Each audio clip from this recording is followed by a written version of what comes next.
Hi, I'm Tobias Menne from Newcastle in the UK. I'm a consultant hematologist and I specialize in acute lymphoblastic leukemia, CAR T cells and lymphoma.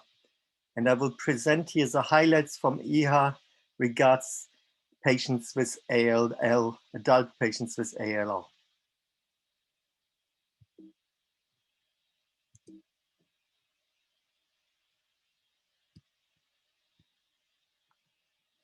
So I want to present 4 studies, which I think are potentially really quite important studies. And I think several of them will change how we treat patients in the future. Not probably straight away in the next 1 or 2 years, but in the next 2 to 3 years time as the data mature. So there are 2 studies which look extremely promising in the field of Philadelphia positive ALL. It's the GMEMA-LAL 2116 study, the DALBA trial, and an interim results of the phase 2 study of blinatumomab and ponatinib. Then I will move to new ways of treating patients with Philadelphia negative BAL frontline. It's another Italian study, the GMEMA-LAL 2317 study. And then I will move to CAR T cell therapy in relapsed BALL and the results of the ZUMA-3 study, which were presented first at ASCO and then also at EHA. And then at the end, I will discuss a bit the relevance of MRD testing. There was no study presented at either ASCO or EHA, which is of relevance, but I think it's an important topic. So I will just focus at the end for 5 to 10 minutes on it. So the first study I want to focus on is GMEMA-LAL 2116 study. And this is an interesting study because it looked at patients with Philadelphia positive ALL. Now, Philadelphia positive ALL is historically a really poor risk group. It occurs in about 25% of all adult ALL patients, and it increases with age. So if you're in your 20s, the chance of having a Philadelphia positive ALL is probably only about 10 to 15%. But once you go and you develop ALL above 60, the chance of having it is about 30 to 40%. In the past, it was very difficult to treat, but since we have drugs like imatinib, which was first used in CML, and ponatinib, the overall survival has improved. And so about now 50% of patients will be still alive at 5 years. But so obviously still 50% will die of this treatment. But this 50% is also what you would expect with patients who have BAL without the Philadelphia positive, so Philadelphia negative BAL.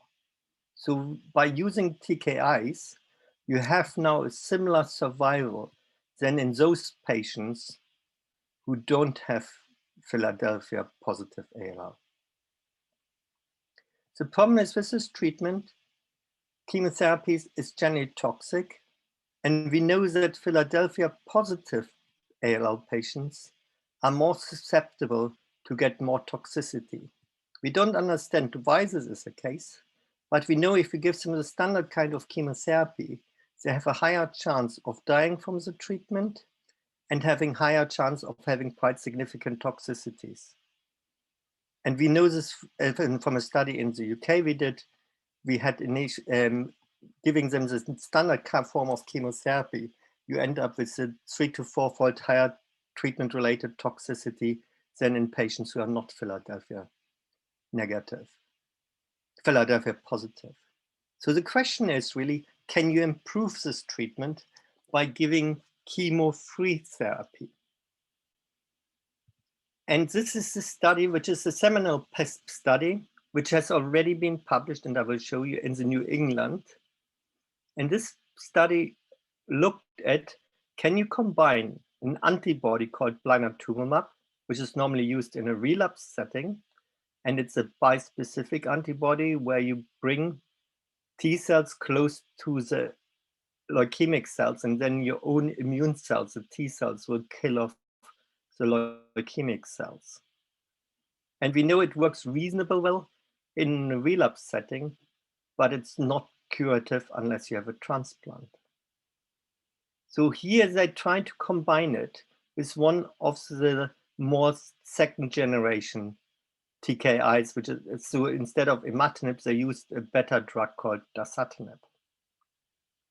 And they combined it. And the way how they did it, they gave first dasatinib for 80 days, and then they stopped dasatinib and then gave blinatumomab up to 5 cycles.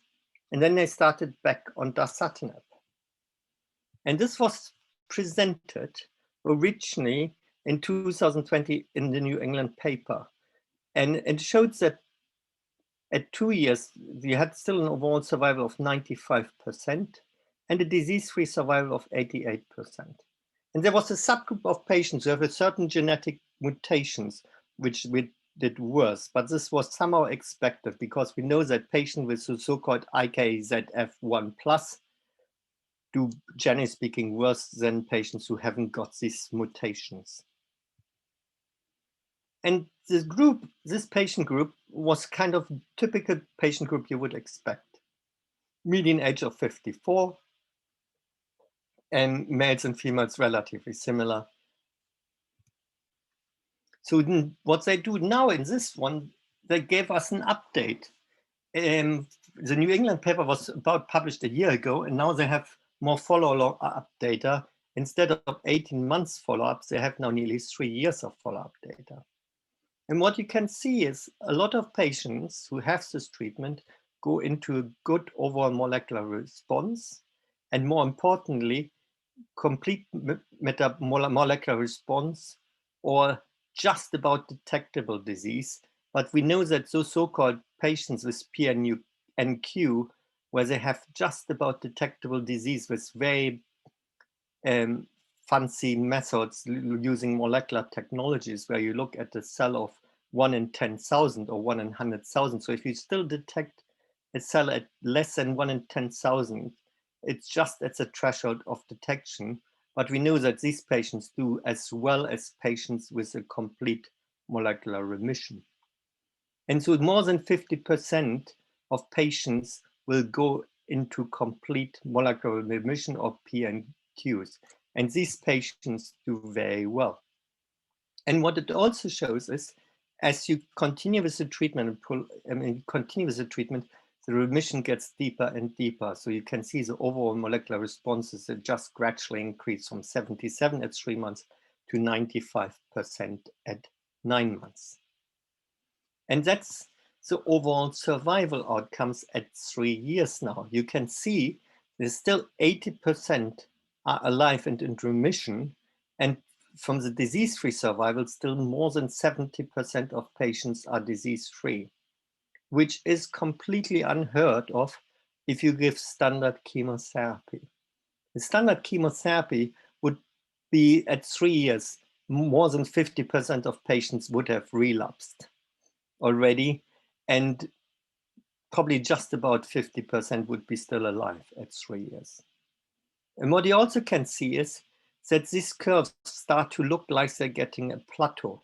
So where the curve doesn't continuously drop, but where you can see that there is a flat line emerging. And that's a good sign, because this means that these remissions are durable. So they then showed us additional data, and they show that if you get a good remission, the deep remission, the CMRs and the PNQs, you see that still 100% are in remission. None of them have relapsed. Whereas if you don't achieve a complete molecular remission or PNQ, you don't do as well, which is not surprising, because we know that MRD testing, which causes this form of MRD testing, we all know that if you remain MRD positive, at some point you will relapse. But if you become MRD negative, you will do, generally speaking, very well. What they also looked at which patients do relapse, and they could show again those patients who have these abnormalities in IKZF do worse. but you need to understand that this mutation is not very frequent. It's only present in about 5 to 10% of patients. And at a follow-up now of the 64 patients, 9 patients have relapsed, 4 with major hematological relapse, so in the marrow, some in the lymph glands, and then some isolated relapses in the spinal fluid. And 10 patients have died. They had several patients who were transplanted, and there were some patients who died in remission after transplant. And that's the treatment they had. Whilst they were on treatments, most of them continued dasatinib, but some people switched to a third generation dasatinib called ponatinib. And that's partially because they developed certain mutations, which then means that dasatinib will not work. And at the moment, the policy was always that you still should have a transplant in patients with Philadelphia positive ALL. And so when they started this protocol, this was still the routine. And so 55% of cases were allografted. What you will see later is that they actually say it's probably not necessary. And an allograft is not an easy treatment. It has about typically a 15 to 20% treatment-related mortality, that you die of complications of the transplant within the first 6 months.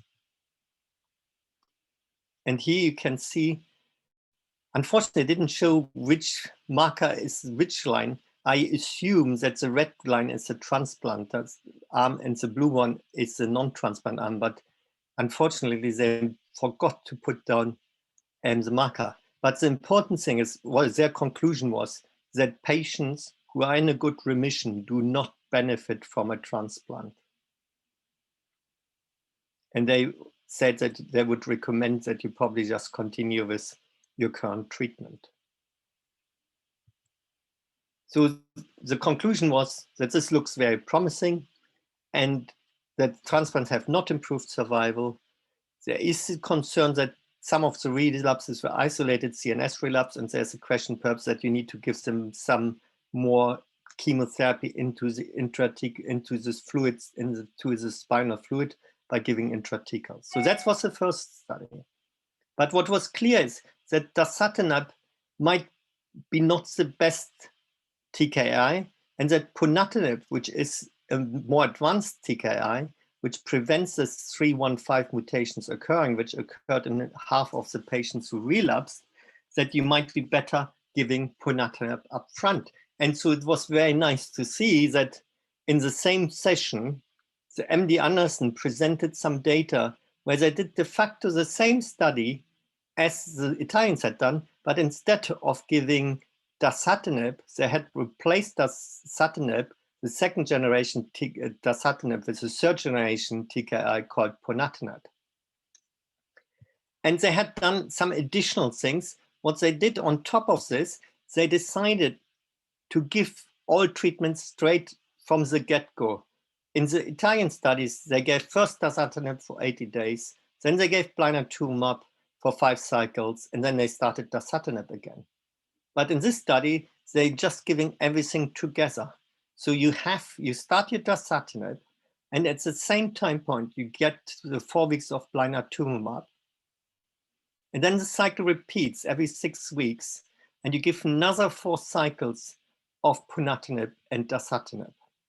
And then once they've had their 5 cycles of blinatumomab, they just continue with ponatinib, small dose for 5 years. And they used it mainly in frontline treatment, so in the same kind of group like they used in GMM, but they also used it in relapse setting. And what you can see is in the GMM study, about 50 to 60% achieved complete molecular remissions. If you use this MD Anderson approach from America, you already get, after 1 cycle, 58% going in complete remission.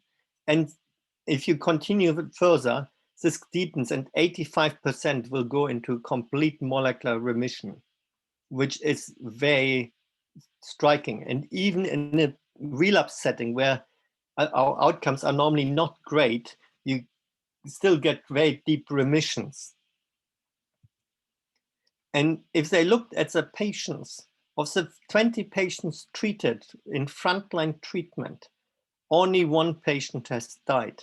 And this patient actually not died of disease, but unfortunately developed some reaction to ponatinib, which then ponatinib had to be stopped. And because I couldn't continue with ponatinib, he was treated with some other treatment. They don't define exactly what treatment it was, but he then had a heart attack whilst on this treatment and died of the complications of a heart attack. But he was at the time in remission. But the other 19 patients who were treated on this treatment are doing very well. In the relapse setting, they achieved 9 patients went into complete remission, and still 3 patients are in ongoing response without a transplant. 4 patients had a transplant and they're still alive. And 1 patient relapsed and 1 patient died in complete remission. These are the event-free survival curves and the overall survival curves for patients who were frontline treatment. And you can see after 14 months follow-up, these patients do extremely well. They have a 1-year overall survival of 93% and a 1-year event-free survival of 93%. So this looks better than what the Italians could achieve. And so I actually think that this will become the new standard. This is in a relapse setting. There it still works reasonable, but you can see that it doesn't work as well. Having said this, if you achieve a good remission, especially as you can see in the CML LBCs, you do get decent responses. Whereas if you try to salvage them, many patients will get a good response, but then they relapse. So this combination of blinatumomab and ponatinib will be best used in frontline treatment. I mean, toxicity was acceptable. I will not go through it in more detail, but it's something you will get the slides so you can look at them if you are interested in. But this is a very interesting protocol, this blinatumomab ponatinib. And I know that the Italians are planning to do a follow-up study of their study, the ponatinib dasatinib. But one of the things they will do is they will actually replace dasatinib with ponatinib, as the Americans have done. And they will also try to combine it so that they get the treatment together much quicker and not have it sequentially as they have originally done. So that's the 2 studies in Philadelphia positive ALL frontline. Now I will move to a non-Philadelphia setting, which is a more common setting, which obviously 75% of all BALs who are not Philadelphia positive. So you see more of these cases. And this is an Italian study. And what they have done is was thinking about what we know with chemotherapy. You nowadays cure about 40 to 50% with chemotherapy adult patients. But to get well beyond it, so you can see here the BALL arm, and you cure about 40 to 50%. TAL, which I not discussed today, where the cells derived from T lymphocytes, is doing significantly better. But we focusing today on today's talk on all the BALs, and this was the only things which were presented at EHA. You can see this is about 40 to 50%. And this kind of data is everywhere across every kind of work unit and research unit. We in the UK get similar data. 40 to 50% will be have a 3-year event-free survival with BAL with standard chemotherapies. But whatever we have tried, we haven't really been able to improve it far beyond the 40 to 50%. So what we need to do is we need to bring some of the newer antibody treatments into frontline treatment. At the moment, they are used blinatumomab and inotuzumab in the relapse setting, but they haven't yet been used as standard in the frontline setting.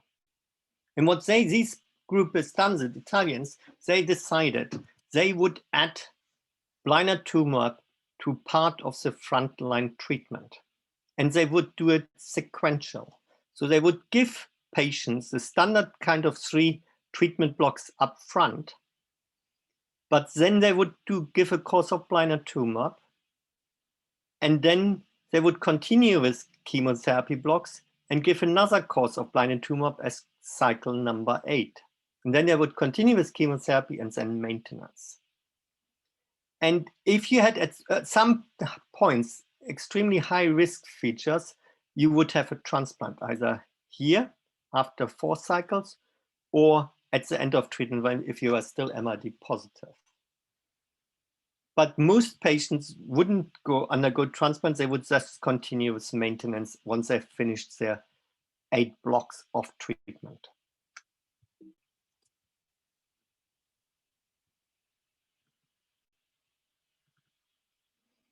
This was a study design. So the typical age is 41, which is also what we see in the kind of patients which you consider fit enough for this kind of intensive chemotherapies. You normally go up to 65 as the upper age, sorry. And this is what they did. And typical the median age we see is typically in their 40s, between 40 and 45 for most studies you see nowadays. And all this kind of is a kind of typical distribution of EHA within the genetics. And here what you can see is they looked at MRD, because we know that MRD is a very good prognostic marker. If you become MRD negative within the first 2 cycles, generally speaking, patients will do extremely well. And these patients, you don't need to do a transplant. I mean, this extremely well, I mean, it seems like they will have a 70 to 80% long-term survival, which is obviously not as good as what you see in the pediatric setting where more than 90% will be cured, but it is getting at least into range which is acceptable. And you can still rescue some patients who relapse later with other chemotherapies. And what you can see is that these patients, if you give them blinatumomab, and you get about 68% go into MRD negative, 89% become MRD negative if you give them blinatumomab. And what they show here is what happens to the MRD status. This is after initial 4 weeks of chemotherapy. This is after initial 10 weeks of chemotherapy. And this is week 40, means in between they have here course of blinatumomab. And once you give the blinatumomab, most patients become MRD negative. And that's what you can see here at the bottom. This is the MRD negativity. It's 95%. So you start after 4 weeks, 50% are MRD negative. After 10 weeks of chemotherapy, 69% are MRD negative. But once you then give blinatumomab, you convert a lot of the patients who are still here MRD positive into MRD negativity. And the same thing is shown here on the right-hand side. It's just with paired samples where they follow up just the patient from whom they have all the samples. But it's de facto the same. And again, the toxicity by adding blinatumomab was not significantly increased, and it was very much acceptable. And what you can see here is the outcome of patients. You can see if you're 18 to 40 years old, you do very well with this protocol. Nearly 90% are still alive. And they don't show it, but a lot of them are still also in remission. Even patients 40 to 55 do very well. But once you go above 55, you have a higher chance of being not alive at 18 months. The incidence of relapse is significantly decreased, especially in those who become MRD negative. The incidence of disease-free survival is better in patients who have Philadelphia non-like signature. There is something, I don't want to go in there. There's the so-called Philadelphia positive ALL patients. And then there's a subgroup of patients who don't have a Philadelphia mutation, But when you look at these patients, they look and behave like they're Philadelphia positive ALL. The problem is that these patients cannot be treated with the TKI, which you can use in Philadelphia positive ALL, because they have other mutations which are not targetable. And so these patients are generally regarded as a poor subgroup of patients. And we don't yet have proper answers how to treat them. And this is something where people look into it. But these patients do, generally speaking, worse with any form of treatment compared to patients who don't have the signature.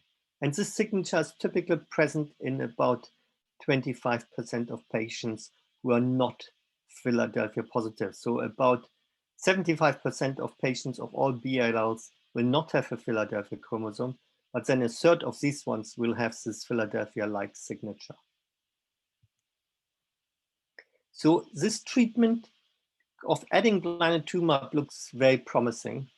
And I know there are studies will start across Europe and from the different working groups where they will add blinatumomab to their chemo backbones, because this looks like the best strategy forward to improve the outcome for patients. Then the final study I want to mention is the ZUMA-3 study. ZUMA-3 is a CAR T-cell study, and you probably will have heard there's quite a lot of excitement with CAR T-cells in the setting of lymphoma. We use it now for diffuse large B-cell lymphoma. We use it for mantle cell lymphoma.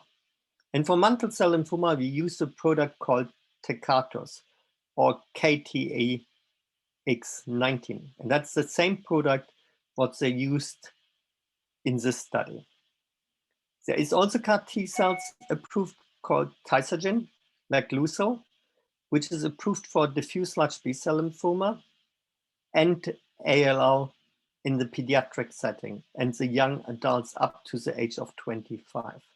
In those patients, if they relapse after an allograft, or if they have 2 relapses or relapse very quickly after induction chemotherapy, they are eligible to receive Tysogen like Luso. But that's only in younger adults. There's currently no CAR T-cells approved anywhere in the world for patients above 25.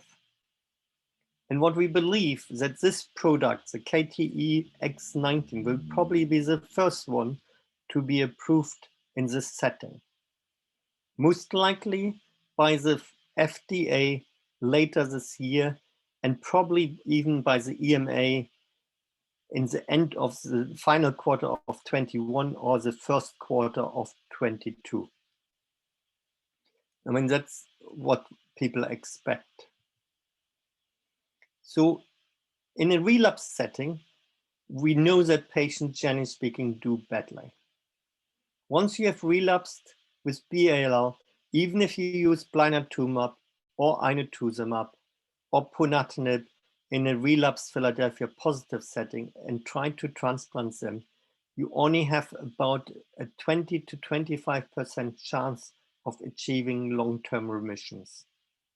So 75 to 80% of those patients who relapse after initial therapy will die of their disease. So clearly there's an area of unmet need. And we believe that the next best way forward is the use of CAR T cells. CAR T cells are cells, your own immune cells, your own T cells, which you all have patients carry with them, and which prevent cancers developing. But what they would do is with this, some of the companies modify the T cells which you collect from the patient genetically, so that they start to target again the leukemic cells. And we know that it works in children, as I already said. And this is now a study with 70 patients in the adult setting who have relapsed BALL. And there were different possibilities how to get into this study. You had to have relapse, which meant you need to have at least 5% blast in the marrow. And you need to have relapse either after you already had an allograft in first remission, or after you had failed 2 lines of treatment, so initial chemotherapy and then blinatumab or inotuzumab as second-line treatment, or if you relapsed very quickly from the time you achieved remission. So if you got remission, but then relapse within the next 12 months, while still on chemotherapy, you would be able to get into the study. And if you were primary refractory, which meant that after the first 2 cycles of chemotherapy, patient, you hadn't gone into remission, so you still had a blast count of more than 5%, you were eligible for the study. And what they looked for is how many patients achieve a complete remission. So that's the study. 71 patients were enrolled into the study, and leukapheresis, which means the T cells were collected from the patient. But then you can see 14 patients never made it to getting started of chemotherapy and getting the CAR T cells back due to some AEs, which they described at the bottom, that eligibility has not met, or that the patients had progressed further. But so finally, there were 55 of the 71 patients who actually received the Tecartus product, the KTX19 product, also called Tecartus. The patient age group was very similar to what I showed you earlier. In the first frontline setting, the median age was 40. And you can see there were Philadelphia positive included in this patient. 27% of the patients were Philadelphia positive. Most patients had some form of second generation antibodies, so blinatumab or inotuzumab. 40% had already undergone an allograft, which is regarded as the most curative treatment in ALL. And 78% of all patients had failed 2 lines of treatment. Most patients had a high number of blasts, which is always regarded as a bad sign. And even if you gave them some treatment between the time you took the T cells and gave the T cells back, you still had more than 50% of blasts in most of the marrows and median. And here what you can see the response rate. 80% of patients after CAR T cells will go into complete remission. And this is across every subgroup, that you get about 70% of remission. And the only people who do really not so well are those patients who have very high blast counts of more than 75 to 100%.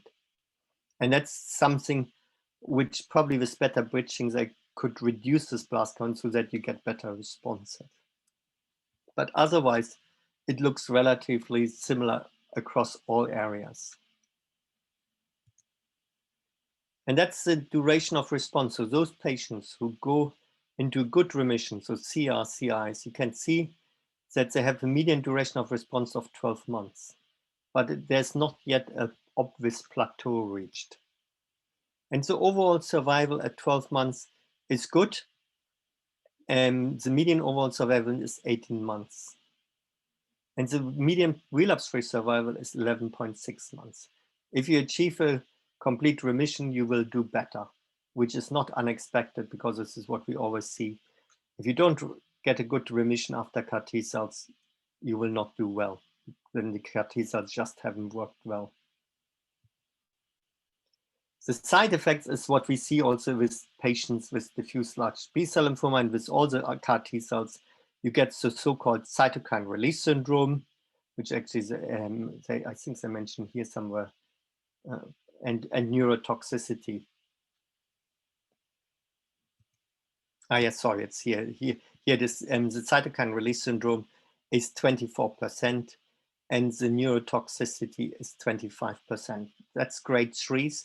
These patients most likely will end up in the intensive care unit for a few days.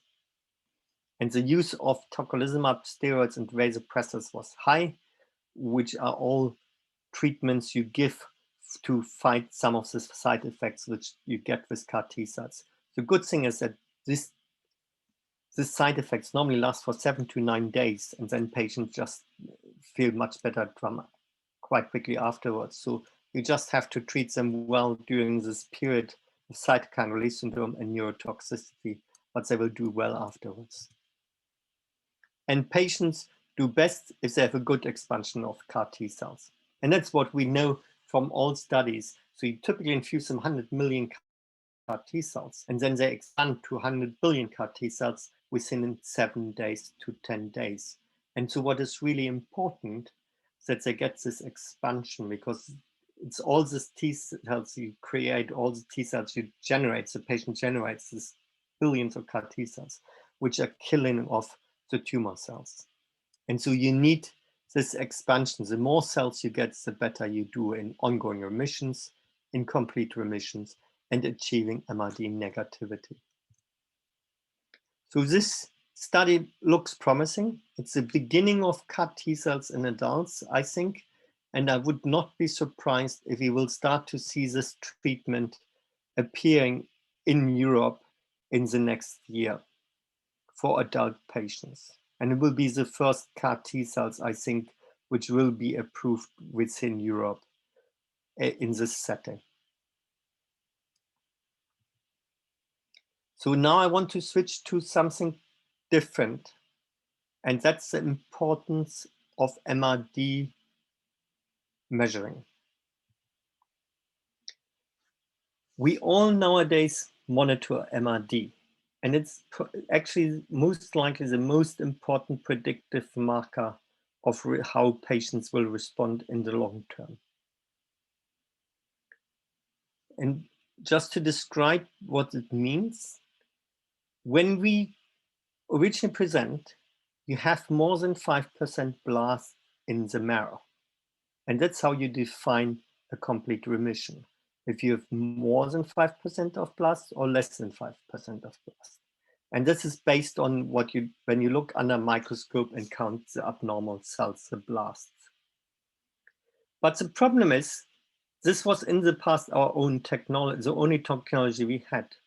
So we could only really about see one abnormal cell out of 100. It's then improved with the next kind of generation, which was called FISH analysis.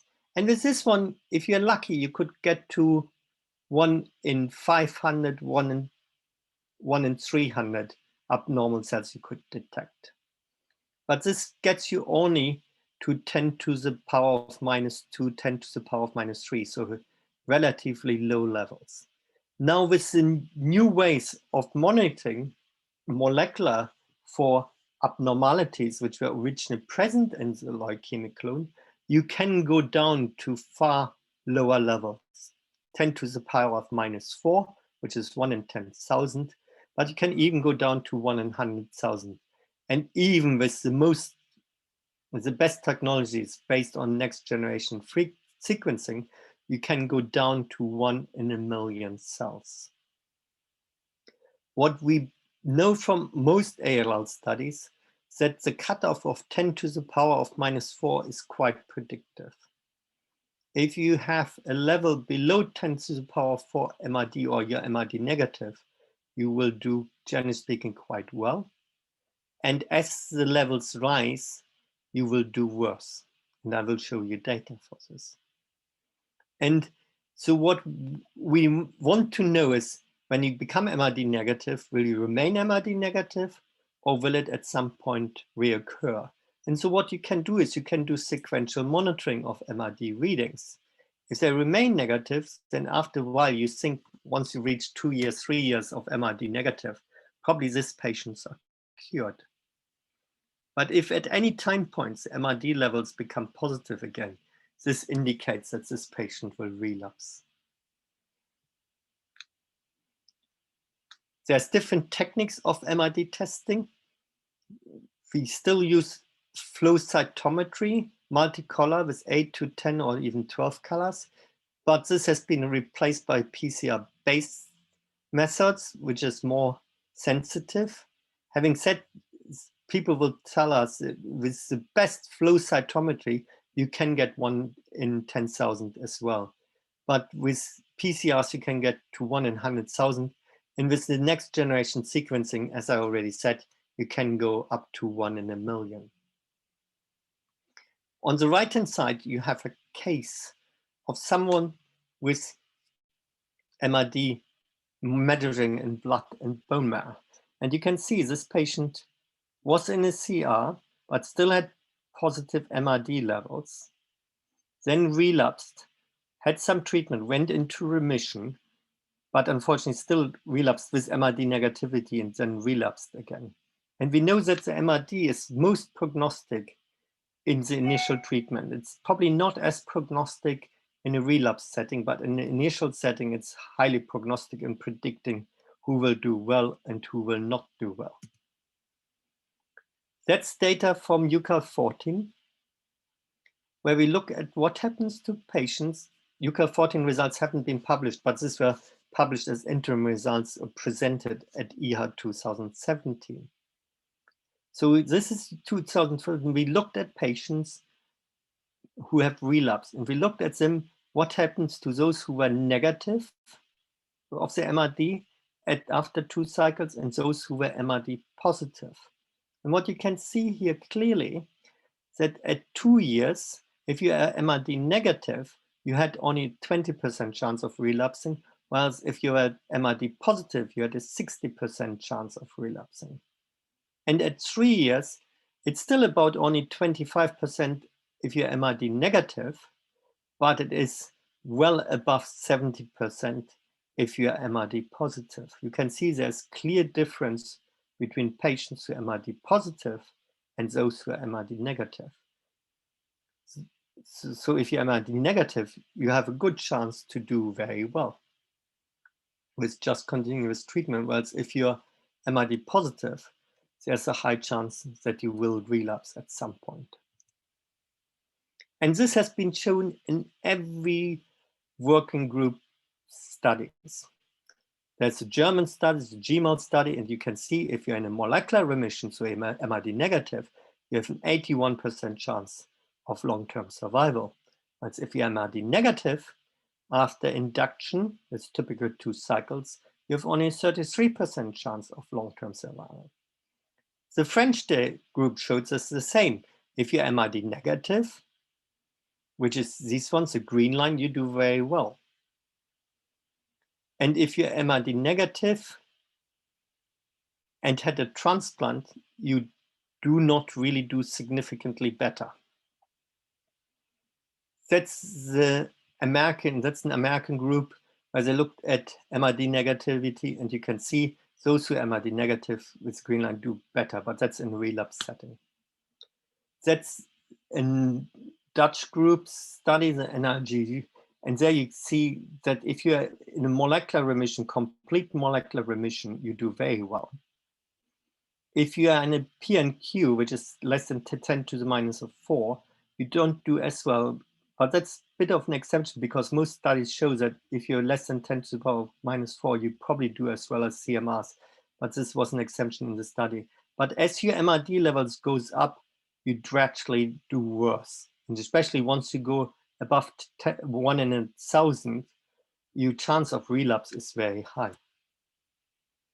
That's a meta-analysis of MRD testing. And here, what they've looked at is at adult studies, but also pediatric studies. And obviously there's far more pediatric studies because ALL is mainly in children. That's the highest number of patients. It's obviously the most common cancer in children. And what you can see is on the top, it's the event-free survival for pediatric ALL and the overall survival for pediatric ALL. And that's based on what the MRD is after 2 lines of treatment. And you can see 2 cycles of treatment. If you're MRD negative, you have a 5-year event-free survival of well above 80%. With a 5-year overall survival of well above 80%. But if you are MRD positive, your 5-year event-free survival is only about 40%, and your 5-year overall survival is only about 60%. In the adult setting, unfortunately, these numbers are worse, and that's due to the fact that in the pediatric setting, they have lots of good risk acute leukemias based on the genetics, and rarely Philadelphia positive ALLs and so-called high-risk genetics, whereas in an adult setting, we de facto never see good risk genetics, and we only see intermediate risk genetics or high-risk genetics. And what you can see is the 5-year overall event-free survival, if you're MRD negative, is close to 60 to 70%. Whereas if you're MRD positive, the 5-year event-free survival is only 25%. So that's a 40 to 50% difference. And the overall survival is also significantly different. If you have 5-year overall survival, it's about 60% if you're MRD negative, but well below 25% if you're MRD positive. So it's clear that MRD testing is really crucial in this setting because it will give you a good idea what will happen to the patients. And based on this MRD testing, you need to make your treatment decisions. And those who are MRD negative, you probably can just continue with the treatment you had planned with them, or perhaps even de-escalate some treatments. But in patients who are MRD positive, you need to start thinking about escalating and considering more aggressive treatment options such as an allograft. And what is also quite clear, that probably it's not good to anymore put them and lump them together, MRD positive or MRD negative, because there are more and more data suggesting also the level of MRD negativity, positivity is important. The more MRD positive you have, you can see those patients who have between 10 to the power of -2 and 10 to the power of -3 will do worse than those who have an MRD level between 10 to the power of -4, so 1 in 10,000 to 1 in 1,000, which is this line. So that's just something to be aware of. And this is not just for duration of response, it's also relapse-free survival and also overall survival. Based on this one, all working groups use MRD as the most important marker for risk stratification. And this is what you can see here. Every working group in the world, here's about 12 in this presentation, and most of them, or all of them, use MRD positive as a risk stratification. And then some still use genetics, some use white cell count, some use age. But I think that age and white cell count will gradually disappear because we know that if you do fancy statistical analysis, age and white cell count is not predictive of relapse. Whereas the most important marker for prediction of relapse is MRD positivity. And so I think what we will see in the next years that we will make treatment decisions based nearly solely on MRD. We might still integrate some of the genetics, but what we will do is we will look at the response. So even if you had so-called high-risk genetics, but you respond very well to treatment and you become MRD negative, I think these patients will just continue with their current treatment. While those patients who have high-risk genetics, but do not respond quickly and still remain MRD positive, those patients you will consider to allograft or to do some experimental treatment to get them into a deeper remission quickly. So this, my final thoughts are, and there was a lot of presentation on genetics, but none of these studies showed yet anything which clearly will change treatment strategies. But these 4 studies I have presented, I believe all of them will have shown us how the future will be of ALL treatment. We will at some point switch from a chemo protocol for Philadelphia positive patients and will switch to probably a blinded tumor ponatinib approach. When this will be, I can't say, but I expect that this will happen in the next 2 to 3 years' time. What I also believe is that we will start to use blinatumomab in frontline treatment much earlier, and we will combine it with chemotherapy, where we intersperse chemotherapy with blocks of blinatumomab. You cannot give blinatumomab together with chemotherapy very easily because you require T cells with blinatumomab, and if you give chemotherapy, you just knock out the T cells for a while and then they need to recover. So it's not very helpful to give it at the same time point as you give chemotherapy. But if you give it sequential, where the counts recover, and then you give blinatumomab, it can work. And I think this is what will happen. And I think this will become the standard. Again, you need more data so that it gets approved, but I think this will gradually happen over the next years. CAR-T cells look good, and in the relapse setting, I think we will start to use them.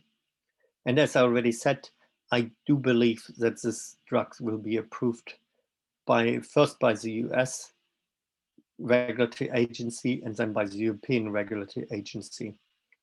It will still then take some time to get to the market because that's a very expensive treatment. And so it depends on the local health authorities and the local financial funding sources when this will be approved in the different countries. And that's something we will need to see. There's still a lot of genetic studies happening to understand better how ALL develops and how to improve therapy. But there wasn't anything shown during these studies which will change how we assess genetics. But the field is moving forward, and you can see that things will improve over the years to come, and we will become better in defining which patients need what treatment. With this, I want to stop here, and I'm happy to answer any questions. Many thanks.